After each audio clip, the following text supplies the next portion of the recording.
નમસ્કાર, આપ જોઈ રહ્યા છો ન્યૂઝ 18 ગુજરાતી. હું છું આપની સાથે દીપા શર્મા. ભાવનગરમાં દારૂકાંડની તપાસ વચ્ચે મોરબીમાં દેશી દારૂ ભરેલી ગાડીનો અકસ્માત સર્જાયો. મોરબીમાં દેશી દારૂ ભરેલી આખી ગાડી પલટી જતા ભારે ચકચાર મચી. ખુલ્લેઆમ દારૂની હેરાફેરીના કારણે તંત્રની કામગીરી સામે સ્થાનિકોમાં ગંભીર સવાલો ઉભા થયા છે. મોરબીના સામાકાંઠે ફન હોટેલ નજીક એક કાર અકસ્માતે પલટી ગઈ હતી. અકસ્માતગ્રસ્ત ગાડીમાંથી મોટા પ્રમાણમાં દેશી દારૂ મળી આવ્યો હતો. ગાડીમાં દારૂનો મોટો જથ્થો જોઈને આસપાસના વિસ્તારમાં ભારે ખળભળાટ મચી ગયો હતો. દારૂબંધી વચ્ચે આટલો મોટો જથ્થો ક્યાંથી આવ્યો તે મોટો પ્રશ્ન છે. આ દારૂ કોનો હતો અને ક્યાં લઈ જવાતો હતો તે દિશામાં પોલીસે તપાસ હાથ ધરી છે. પોલીસની ઊંડાણપૂર્વકની તપાસ બાદ જ સમગ્ર કેસની સાચી હકીકત સામે આવશે. સંવાદદાતા રવિ જોડાઈ ગયા છે વધુ જાણકારી સાથે. રવિ, દેશી દારૂ ભરેલી ગાડીનો અકસ્માત, શું વિગત? મોરબીમાં દેશી દારૂ ભરેલી ગાડીનો અકસ્માત સર્જાયો છે. 8 national highway per the fun hotel નજીક અકસ્માત સર્જાયો છે. આ અકસ્માતમાં દેશી દારૂનો જંગી જથ્થો ગાડીમાંથી મળી આવ્યો છે. ભાવનગર લઠાકાંડ બાદ મોરબીની પણ દારૂબંધીની પોલ ખુલી ગઈ હોય તેવું લાગી રહ્યું છે. GJ 19B66 નંબરની ગાડીમાંથી દેશી દારૂનો જથ્થો મળી આવતા ચકચાર મચી છે. સૂત્રો પાસેથી માહિતી મળતી મુજબ બી ડિવિઝન વિસ્તારમાં પોલીસ પીછો કરી રહી હતી. તે દરમિયાન આરોપીએ ગાડી ભગાવવાનો પ્રયત્ન કરતા ગાડી પલટી મારી હતી અને એમાંથી દેશી દારૂ મળી આવ્યો હતો અને ડ્રાઈવર ત્યાંથી કાર છોડીને નાસી જવામાં સફળ રહ્યો હતો. આભાર રવિ, જાણકારી આપવા માટે.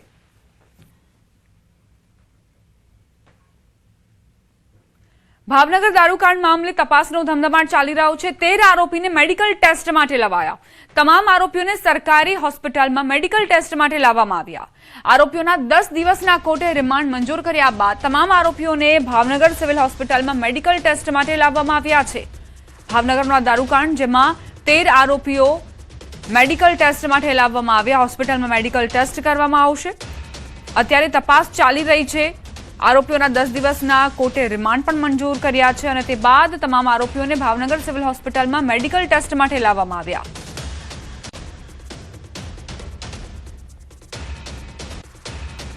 ભાવનગર દારૂકાંડમાં તપાસનો ધમધમાટ તેજ કરાયો છે. 13 આરોપીઓના 10 દિવસના રિમાન્ડ મંજૂર કરાયા છે. કોર્ટે 31 ઓગસ્ટ સુધીના રિમાન્ડ મંજૂર કર્યા છે. પોલીસે પકડેલા તમામ 13 આરોપીઓને ત્રીજા એડિશનલ જજ ધર્મેશ જાનીની કોર્ટમાં રજૂ કરાયા હતા. કોર્ટે 31 ઓગસ્ટ સુધીના 10 દિવસના રિમાન્ડ મંજૂર કર્યા છે. આ સમગ્ર કાંડની તપાસ SMC દ્વારા તેજ કરાઈ છે, જેમાં ઝેરી મિથેનોલ ક્યાંથી આવ્યું, બોટલો પરના સ્ટીકર ક્યાંથી મેળવ્યા અને નકલી દારૂ બનાવવાનું સમગ્ર નેટવર્ક કઈ રીતે ચાલતું હતું તે દિશામાં પૂછપરછ હાથ ધરવામાં આવશે.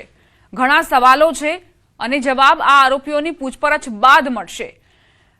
ઝેરી મિથેનોલ આખરે તેઓ ક્યાંથી લાવતા હતા, બોટલો પરના સ્ટીકર ક્યાંથી મળ્યા, કારણ કે બ્રાન્ડ વાળો જે દારૂ હતો તેમાં નકલી દારૂ ઉમેરવામાં આવતો હતો. નકલી દારૂ બનાવવાનું સમગ્ર નેટવર્ક કઈ રીતે ચાલતું હતું, કઈ કઈ દિશામાં આ જે નકલી દારૂ છે તેની સપ્લાય થઈ છે તે પણ તપાસ કરવામાં આવશે. અત્યારે 10 દિવસના રિમાન્ડ પર આરોપીઓને મોકલવામાં આવ્યા છે. મેડિકલ ટેસ્ટ બાદ પૂછપરછનો દોર શરૂ થશે. પોલીસ તરફથી એ જાણકારી મેળવવામાં આવશે કે શું આ જે રેકેટ છે તે આંતરરાજ્ય છે. ભાવનગરમાં ઝેરી દારૂકાંડમાં મોતનો આંકડો 9 પર પહોંચતા સમગ્ર પંથકમાં ખળભળાટ મચી ગયો છે. પોલીસે સપાટો બોલાવી અત્યાર સુધીમાં 13 આરોપીઓની ધરપકડ કરી કડક કાર્યવાહી હાથ ધરી છે. ભાવનગરમાં ઝેરી દારૂકાંડને પગલે ગંભીર પરિસ્થિતિ સર્જાઈ છે. નકલી દારૂ પીવાના કારણે મૃત્યુઆંક વધીને 9 પર પહોંચી ગયો છે. હજુ પણ 39 લોકો વિવિધ હોસ્પિટલોમાં સારવાર હેઠળ છે. આ ઝેરી દારૂકાંડ સામે પોલીસે તાબડતોબ એક્શન મોડમાં આવીને તપાસ તેજ કરી છે. અત્યાર સુધીમાં સમગ્ર નેટવર્ક સાથે સંકળાયેલા 13 આરોપીઓની ધરપકડ કરી અને પૂછપરછ હાથ ધરાઈ છે.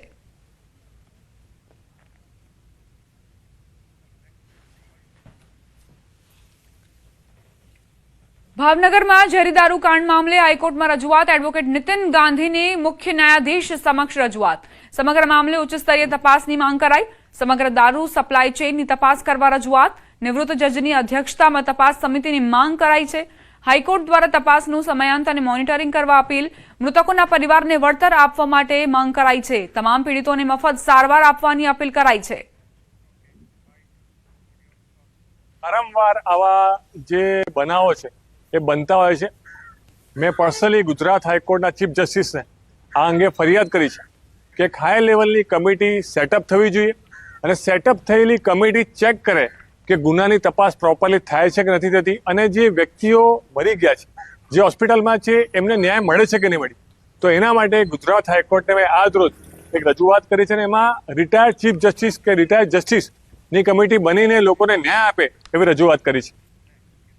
સમાચારોમાં આગળ વધીએ. શાળા પ્રવાસ બન્યો પીડાદાયક. બોટાદમાં 35થી વધુ વિદ્યાર્થીઓની તબિયત લથડતા દોડધામ મચી ગઈ. તાલોદથી 90 વિદ્યાર્થીઓ બે બસમાં પ્રવાસે નીકળ્યા હતા. મોડી રાત્રે બોટાદ પહોંચતા જ બાળકોને તાવ શરદીના લક્ષણો દેખાયા. તબિયત બગડતા 35થી 40 વિદ્યાર્થીઓને તાત્કાલિક સિવિલ હોસ્પિટલ ખસેડાયા. ત્યાં બેડની ભારે અછત સર્જાઈ. એક બેડ પર 2-3 બાળકોને રાખવા પડ્યા. મુશ્કેલીના સમય બોટાદ રિક્ષા એસોસિએશન મદદે આવ્યું. તેમણે રાત્રે 2 વાગ્યા સુધી રોકાઈને 35થી 40 ચાદરોની વ્યવસ્થા કરી. આ ઘટનાથી હોસ્પિટલની કથળેલી વ્યવસ્થા સામે પણ ગંભીર સવાલ ઉઠ્યા છે, અને તાત્કાલિક બાળ રોગ નિષ્ણાંત તબીબો ફાળવવાની માંગ તેજ બની છે.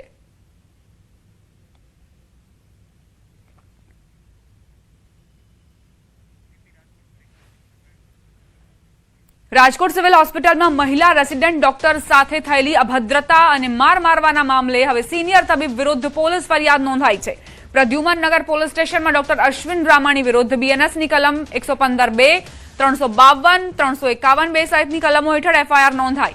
માહિતી અનુસાર 20 ઓગસ્ટની સાંજે ગંભીર હાલતમાં એક વૃદ્ધ મહિલા દર્દીને ઇમરજન્સી વોર્ડમાં લાવવામાં આવ્યા હતા. દર્દીને વેન્ટિલેટરની જરૂરિયાત હોવાથી મહિલા રેસિડેન્ટ ડોક્ટર ક્રિશા શિંગડાએ દર્દીને ઇમરજન્સીમાં રાખવા માટે રજૂઆત કરી હતી. જોકે દર્દીને જનરલ વોર્ડમાં શિફ્ટ કરવા મુદ્દે બંને તબીબો વચ્ચે બોલાચાલી થઈ. આ દરમિયાન ડોક્ટર રામાણીએ ગાળાગાળી કરી લાફો માર્યાનો અને ધમકી આપ્યાનો આરોપ છે, જેના વિરોધમાં રેસિડેન્ટ તબીબો ધરણા પર બેઠા હતા. જેમાં ક્રિશાના પિતાએ પોતાની દીકરી સાથે જે બન્યું તેને લઈ રોષ ઠાલવ્યો અને દીકરીની તથા અન્ય ડોક્ટર્સની સલામતીનું શું તેવા સવાલ કરી ન્યાયની માંગ કરી. 1/7/2026 ને રજૂઆત કરી, ત્યારનો કોઈ ઉકેલ આવ્યો નથી. એટલે બીજી વખત રામાણી સાહેબે મારી દીકરી ઉપર હાથ ઉપાડ્યો, મારી દીકરીને ગાળો દીધી, ખરાબ શબ્દોને ગાળો દીધી એને. જોકે બાદમાં એફઆઈઆર નોંધાતા જ રેસિડેન્ટ ડોક્ટર્સ હડતાળ સમેટી ફરજ પર પરત ફર્યા છે. હવે આરએમઓ, ડીન સહિતના અધિકારીઓ જુનિયર તબીબો સાથે બેઠક કરશે. સિવિલમાં મહિલા તબીબને માર મારવાનો મામલો સામે આવ્યો હતો. સાંજના સમયે આ ઘટના બની હતી કે જ્યારે એક વૃદ્ધા અહીં દાખલ થવા માટે આવ્યા હતા. સ્થિતિ ગંભીર હતી એટલે જુનિયર ડોક્ટરે એવું કહ્યું કે આમને ઇમરજન્સી વોર્ડમાં દાખલ કરવા જોઈએ, પરંતુ જે સિનિયર ડોક્ટર હતા તેમનું કહેવું હતું કે જનરલ વોર્ડમાં શિફ્ટ કરવામાં આવે, અને આને લઈને બંને વચ્ચે દલીલો થઈ. મામલો ઉગ્ર બન્યો અને સિનિયર તબીબે પોતાનો પિત્તો ગુમાવ્યો. તેમણે ગાળાગાડી પર આવી ગયા અને હાથ પણ ઉપાડ્યો જુનિયર ડોક્ટર પર. અરવલ્લીથી સમાચાર. મોડાસામાં રખડતા પશુઓનો આતંક યથાવત છે. આખલાએ બાળકને અડફેટે લીધો. 7 વર્ષનું બાળક ગંભીર અવસ્થામાં સારવાર લઈ રહ્યું છે. ગરીબ નવાઝ સોસાયટીમાં આ ઘટના બની. ઈજાગ્રસ્ત બાળકને હોસ્પિટલ ખસેડાયો. રખડતા પશુઓના ત્રાસના કારણે લોકો પરેશાન થઈ રહ્યા છે. પ્રશાસન પોતાની જવાબદારી ક્યારે નિભાવશે તે એક સવાલ છે, કારણ કે વારંવાર આ પ્રકારની ઘટનાઓ બનતી આવી છે. નાના બાળકોથી લઈને વૃદ્ધો સુધી રખડતા પશુઓના ટાર્ગેટ પર રહેતા હોય છે. તેમ છતાં પણ પ્રશાસન કોઈ જ કામગીરી નથી કરી રહ્યું. 9:30 ઘરના બહાર આંટો મારવા ગયો હતો, ત્યારે બે ગાયો આગલાઓ ઝઘડા કરતા હતા. ત્યારે એને અડફેટમાં લઈ લીધો અને સોસાયટીના વિસ્તારમાં અને મખદુમ હાઈસ્કૂલના વિસ્તારમાં બધી જગ્યાએ ગાયોનો બહુ ત્રાસ છે. તો હું મોડાસા નગરપાલિકાને એટલી વિનંતી કરું છું કે તેનું ધ્યાનમાં રાખવા, અને આવતા સમયમાં 2-4 દિવસમાં તહેવાર આવે છે તો એનું ધ્યાન રાખીને થોડા એક્શન. હિંમતનગરમાં રખડતા ઢોરનો કહેર યથાવત છે. સામાન્ય જનતા તો ઠીક, ખુદ પોલીસની કાર પણ આખલા સાથે અથડાઈને પલટી ગઈ. હિંમતનગર નેશનલ હાઈવે પર સહકારી જેનો ઓવરબ્રિજ પાસે ગમખ્વાર અકસ્માત સર્જાયો. રસ્તા વચ્ચે બેઠેલા આખલા સાથે પહેલા એક ખાનગી કાર અથડાઈને પલટી ગઈ હતી. થોડી જ વારમાં તે જ સ્થળે સ્થાનિક એલસીબીની સરકારી ગાડી પણ આખલા સાથે ટકરાઈને પલટી ગઈ. એલસીબીની ગાડીને બીજી વાર આ પ્રકારે અકસ્માત નડ્યો છે. સદનસીબે બંને ગાડીઓમાં સવાર લોકોને માત્ર સામાન્ય ઈજાઓ પહોંચી હતી. આ ઘટનાને પગલે દોડી આવેલા સ્થાનિક લોકોએ હાઈવે પર સતત સર્જાતા અકસ્માતોને લઈ પ્રશાસન સામે ભારે રોષ ઠાલવ્યો હતો.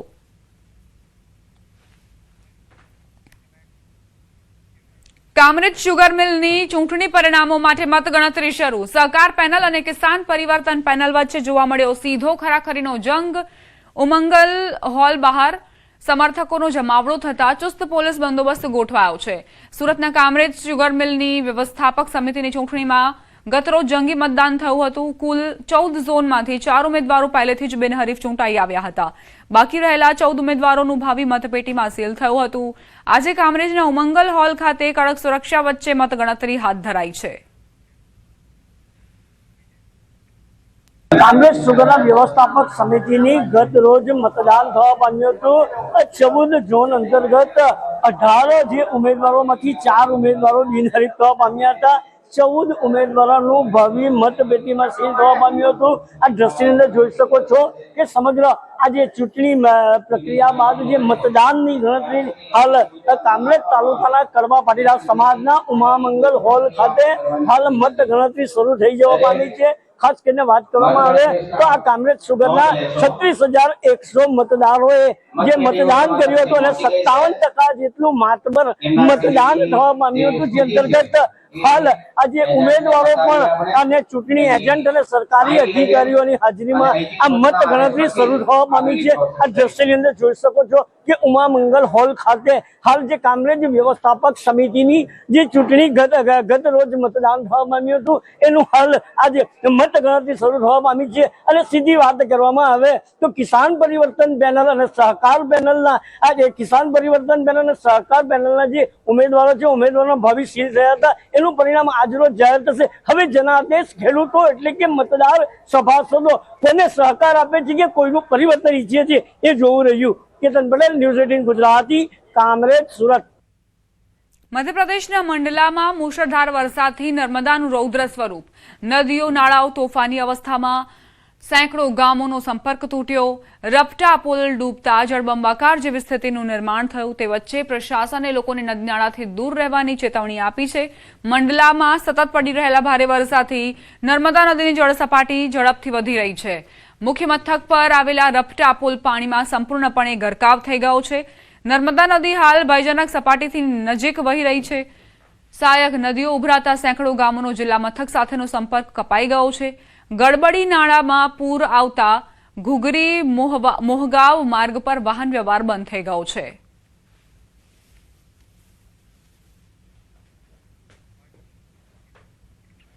યુપીના બલરામપુરમાં 3 દિવસથી મેઘતાંડવ. નદી નાળા તોફાની બનતા જળબંબાકારની સ્થિતિ વચ્ચે પ્રશાસન હાઈ એલર્ટ પર. કન્હર નદીના એનિકેટ પર 4 ફૂટ પાણી વહેતા લોકો માટે ચેતવણી જાહેર કરાઈ. બલરામપુર જિલ્લામાં છેલ્લા 3 દિવસથી મુશળધાર વરસાદ વરસી રહ્યો છે. મોટાભાગની નદીઓ અને નાળાઓમાં પાણીની આવક ઝડપથી વધી છે. કન્હર નદી પર બનેલા એનિકેટ પરથી 3 થી 4 ફૂટ પાણી વહી રહ્યું છે. જિલ્લા વહીવટીતંત્ર અને પોલીસ પ્રશાસન સંપૂર્ણપણે એલર્ટ મોડ પર છે. નદી કિનારે રહેતા લોકોને સાવચેત રહેવા સૂચના આપવામાં આવી છે. નદી અને પુલિયા નજીક ન જવા તંત્રએ અપીલ કરી છે. પોલીસ અને વહીવટી ટીમ સંવેદનશીલ વિસ્તારોમાં સતત પેટ્રોલિંગ કરી રહી છે. પૂર જેવી સ્થિતિમાં જાનહાનિ રોકવા તમામ વિભાગો સજ્જ છે. જરૂર પડ્યે તાત્કાલિક રાહત અને બચાવ કામગીરી શરૂ કરવામાં આવશે. લોકોને જોખમી વિસ્તારોથી દૂર રહેવા કડક સૂચના અપાઈ છે.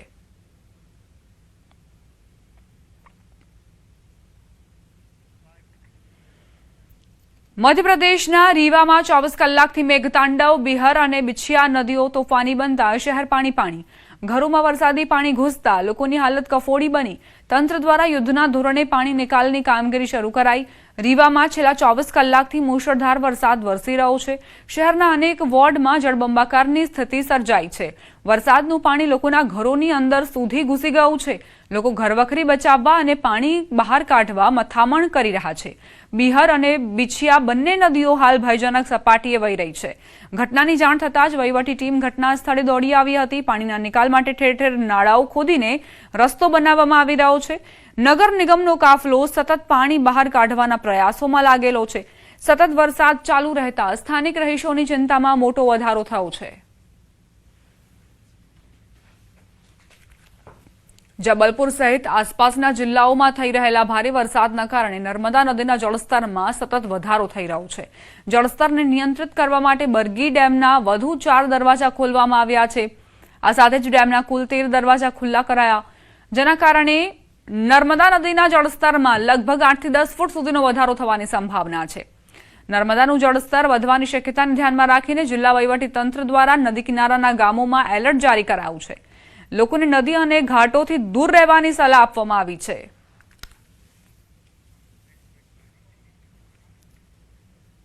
મધ્યપ્રદેશના મંડલામાં નાળાના ધસમસતા પ્રવાહમાં પશુઓ તણાયા. જીવના જોખમે નાળું પાર કરતા પશુઓનો વિડીયો સોશિયલ મીડિયા પર વાયરલ થઈ રહ્યો છે. સદનસીબે તમામ પશુઓ સુરક્ષિત બચ્યા. વર્ષોથી પુલની માંગ છતાં તંત્ર ઘોર નિંદ્રામાં. મંડલા જિલ્લાના મોહગાંવ બ્લોકના મચલા ગ્રામ પંચાયતમાં આ ઘટના બની હતી. જંગલમાંથી ચરીને પરત ફરતા પશુઓ નાળાના ભારે પ્રવાહમાં તણાયા. ભારે વરસાદના કારણે નાળામાં પાણીનો પ્રવાહ ખૂબ જ તેજ હતો. પશુઓ થોડે દૂર સુધી પાણીમાં તણાયા બાદ સુરક્ષિત રીતે બહાર નીકળી ગયા હતા. સ્થાનિક રહીશના જણાવ્યા અનુસાર નાળાની બંને બાજુ ગ્રામીણ વસ્તી રહે છે. ચોમાસામાં ગ્રામજનોને આ જોખમી નાળામાંથી જ પસાર થવું પડે છે.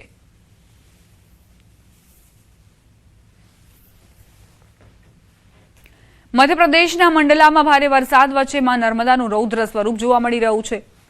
માહિષ્મતી ઘાટ પર નર્મદાનું પાણી ઝડપથી વધી રહ્યું છે અને ઘાટ સુધી પાણી પહોંચી ગયું છે. જ્યારે પ્રસિદ્ધ સહસ્ત્રધારા ખાતે નર્મદાની હજારો ધારાઓ તેજ પ્રવાહ સાથે વહેતી જોવા મળી રહી છે. એરિયલ વ્યૂમાં નર્મદાના અદ્ભુત દ્રશ્યો કેમેરામાં કેદ થયા. જોકે વધતું જળસ્તર અને તેજ પ્રવાહના કારણે નર્મદાનું આ સુંદર સ્વરૂપ હવે જોખમનો સંકેત પણ આપી રહ્યું છે.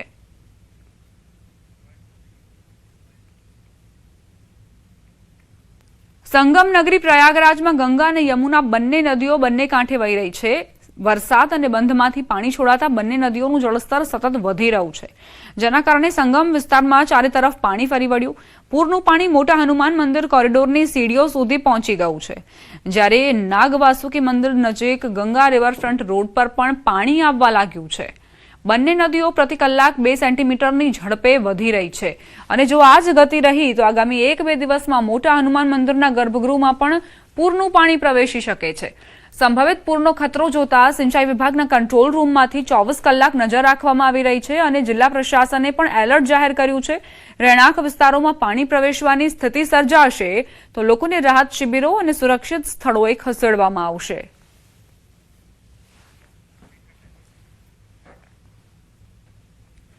સત્તર વર્ષની લાંબી રાહ બાદ ચિત્ર શિક્ષકોનું ગાંધીનગરમાં શક્તિ પ્રદર્શન. કાયમી ભરતી અને ચિત્ર સહાયકની નિમણૂકની ઉગ્ર માંગ. કલા શિક્ષક સંઘ ગુજરાત રાજ્યના નેજા હેઠળ રાજ્યભરના બેરોજગાર ચિત્ર શિક્ષકો પોતાની કાયમી ભરતીની માંગ સાથે છેલ્લા 8 દિવસથી એકત્ર થઈને આંદોલન ચલાવી રહ્યા છે. 17 વર્ષથી પડતર પ્રશ્નોના ઉકેલ માટે ધોરણ 1 થી 8 તેમજ બાલવાટિકામાં કાયમી ભરતી ન થાય ત્યાં સુધી વૈકલ્પિક વ્યવસ્થા રૂપે ચિત્ર સહાયકની નિમણૂક કરવાની માંગણી સાથે રજૂઆત કરાઈ છે, જેને લઈને શિક્ષણ મંત્રી તરફથી હકારાત્મક પ્રતિસાદ અને વ્યવસ્થા કરવાની બાંહેધરી મળી હોવાનો દાવો શિક્ષકોએ કર્યો છે. જોકે સંતોષકારક નિર્ણય નહીં આવે ત્યાં સુધી આંદોલન જારી રાખવાની ચીમકી પણ ઉચ્ચારવામાં આવી છે.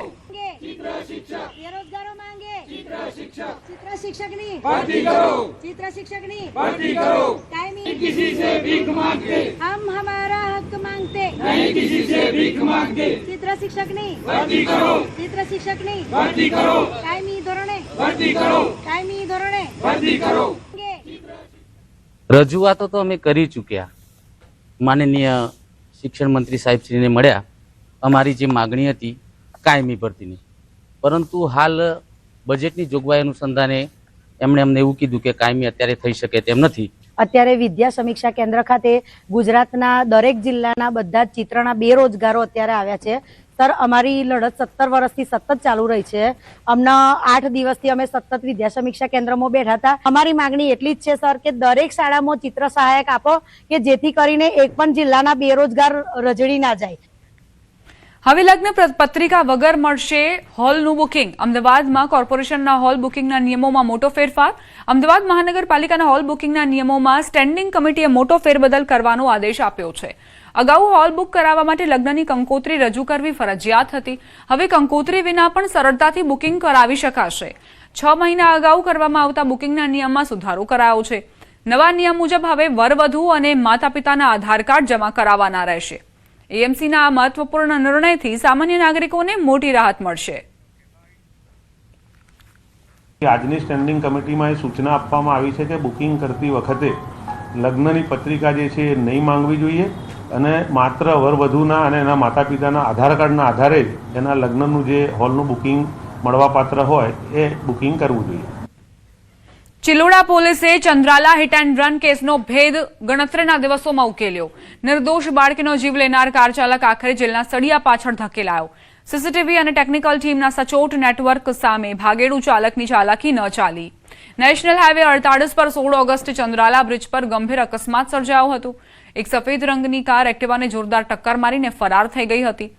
આ દુર્ઘટનામાં 7 વર્ષની માસૂમનું મોત નીપજ્યું હતું, જ્યારે તેના માતા પિતા અને ભાઈને ગંભીર ઇજાઓ પહોંચી હતી.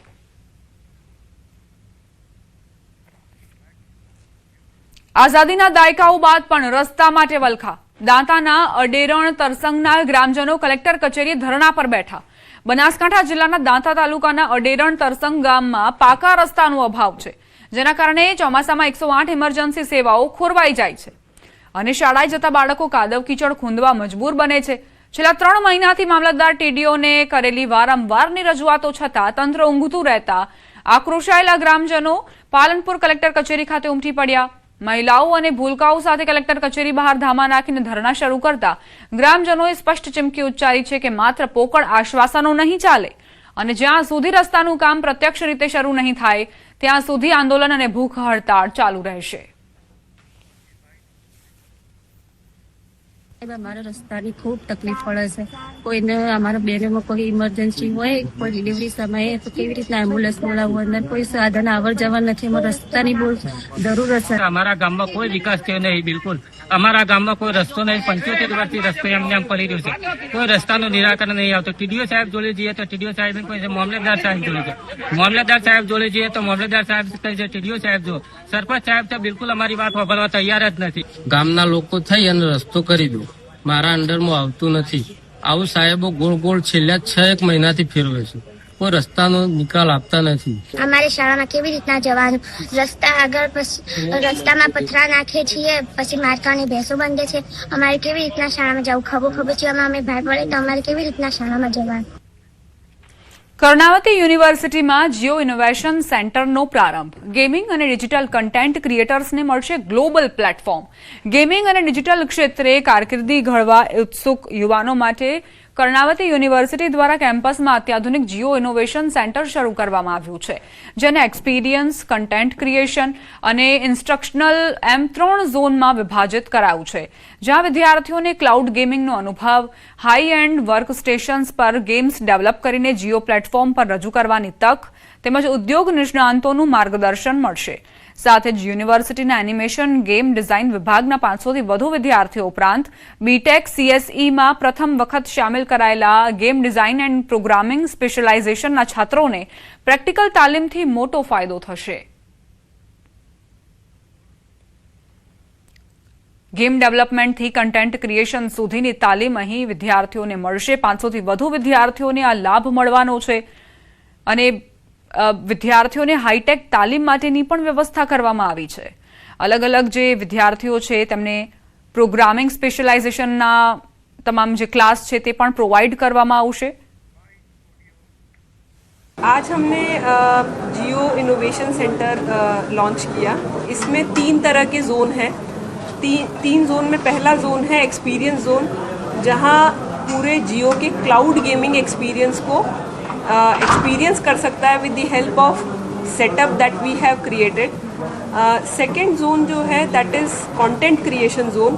सो content creation zone is having the high end work stations. तीसरा जो एरिया है जहां अभी हम सब लोग बैठे हैं दैट इज़ इंस्ट्रक्शनल एरिया, जहाँ पे इंडस्ट्री के जो गेमिंग इंडस्ट्री में जो काम कर रहे हैं वो लोग आएंगे और यहाँ पे स्टूडेंट्स के साथ में इंटरेक्ट करेंगे.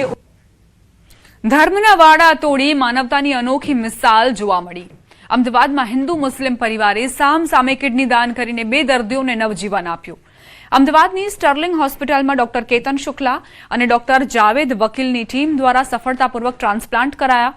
ઇન્ટરફેથ કિડની સ્વેપ ટ્રાન્સપ્લાન્ટ અંતર્ગત અમદાવાદના ચાંદખેડાના હિન્દુ પરિવારે ઉદયપુરના મુસ્લિમ દર્દીને અને ઉદયપુરના મુસ્લિમ પરિવારે અમદાવાદના હિન્દુ દર્દીને કિડની દાન કરીને 2 પરિવારોના જીવ બચાવ્યા.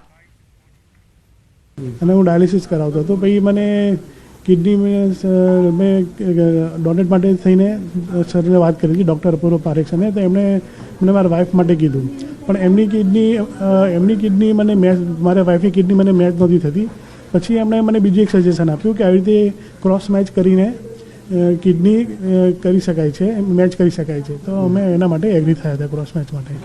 और मेरे हस्बैंड को किडनी प्रॉब्लम थी 4 साल से। फिर साल भर पहले उनको डायलिसिस स्टार्ट हुई। फिर हमने ना ट्रांसप्लांट के बारे में सोचा, सर ने हमें ट्रांसप्लांट के बारे में बताया।